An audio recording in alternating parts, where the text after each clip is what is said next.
Hey, what's up? How you doing, everyone? It's James Zamero here at SwitchWatch, your home for everything Nintendo Switch related. I'm back today with another indie review, and it's a big one. This one is Stardew Valley. Thank you very much to the guys at Chucklefish for giving us a copy for review purposes. As always, we're going to give you our honest opinions. Is this game any good, and is it worth your hard-earned cash? Let's not waste any time. Let's jump in and find out.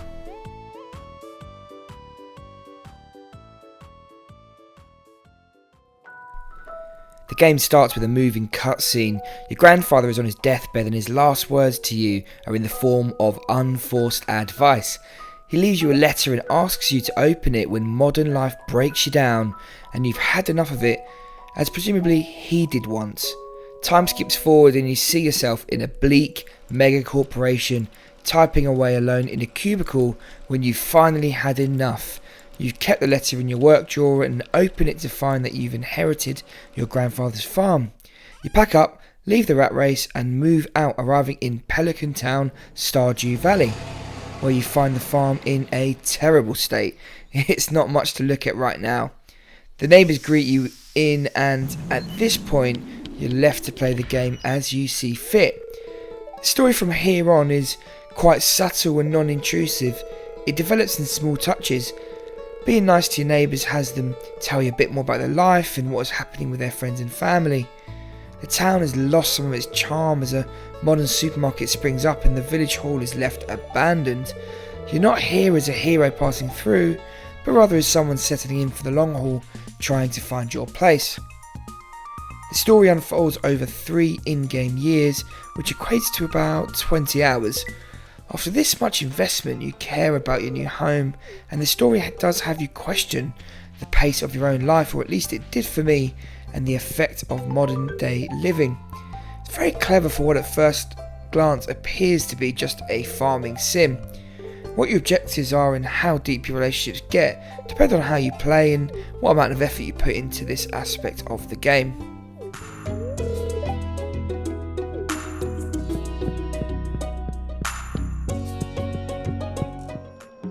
The game features over 2 hours of music that is mixed in really well, from the hopeful songs in spring to the eerie near silence in the mines to the spooky music when you visit the magician. The country style makes perfect sense and each different action has a unique related sound. The developers done really well here to make everything feel like it's a part of this world correctly. The opening scene is lush and the rest of the game follows suit. Graphics are a simple pixelated affair. The area you can explore is quite big and each part is well drawn, from the beach to the mine and your farm itself. The colours are vibrant, and whilst you couldn't say the drawings are beautiful as such, it's the small details and subtle changes over time that really make the visuals shine. The different seasons will bring with them different fruit and veg that make everything feel noticeably different. At the right time in spring, for example, the town will be filled with falling blossoms that look great. Your crops and animals visibly change as they grow and become either healthy or unhealthy, and there is always something happening on each screen. When I first jumped in, I was pumped from the cutscene and ready to go, which led me to try and understand the game and figure out its win conditions right at the start. Instead, you find yourself without any instruction on a farm that you now own, without any real direction, and the change of pace can be jarring, which, given the story, feels intentional. Stardew Valley is heavily influenced by Harvest Moon, the original Japanese farming sim game that started back on the SNES. Each day you wake up at the crack of dawn and figure out what to do with your day before heading to bed at night. A day lasts about 20 real life minutes, and at first you find yourself with very limited resources and not a whole lot to do. You'll buy a few seeds and plant them, water them and wander about town before the day runs out.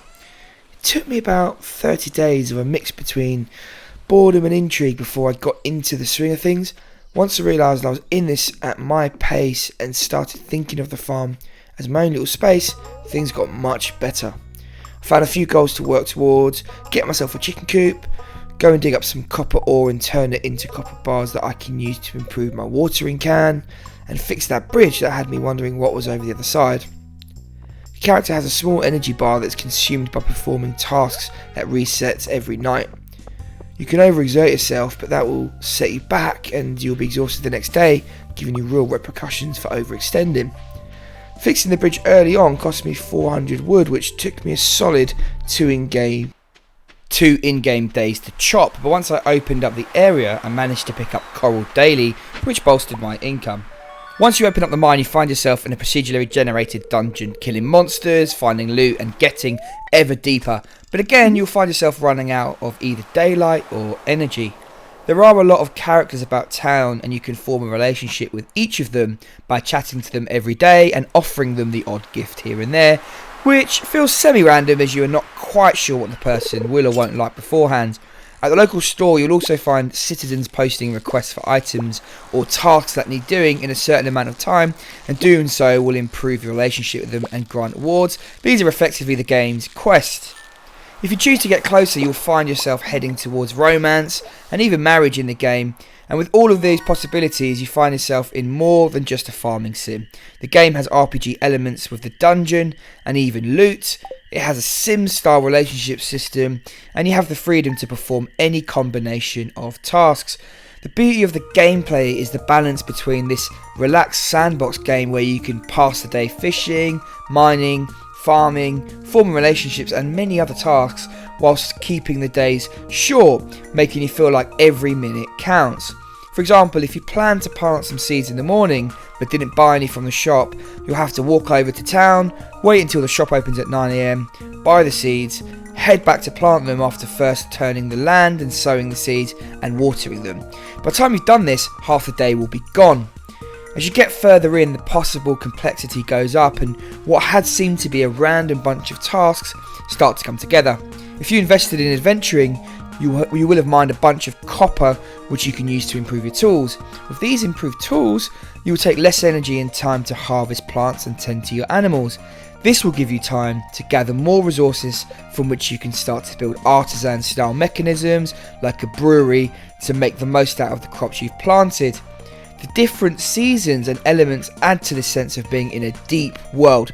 Different crops will grow in different seasons, and so when you plant and harvest becomes extremely important. Checking the TV in your house every day will let you check the weather forecast for the next day.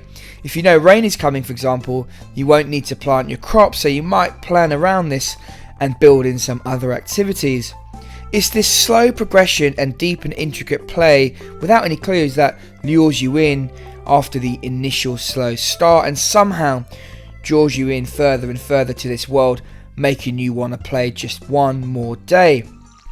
The Switch version makes a bunch of sense. You could pass an in-game day on a bus or train ride and then pick up later on when you get home. The Switch controls make a lot of sense here, as having triggers and buttons makes a lot of tasks quicker than just using point and click. One missed opportunity is the touchscreen.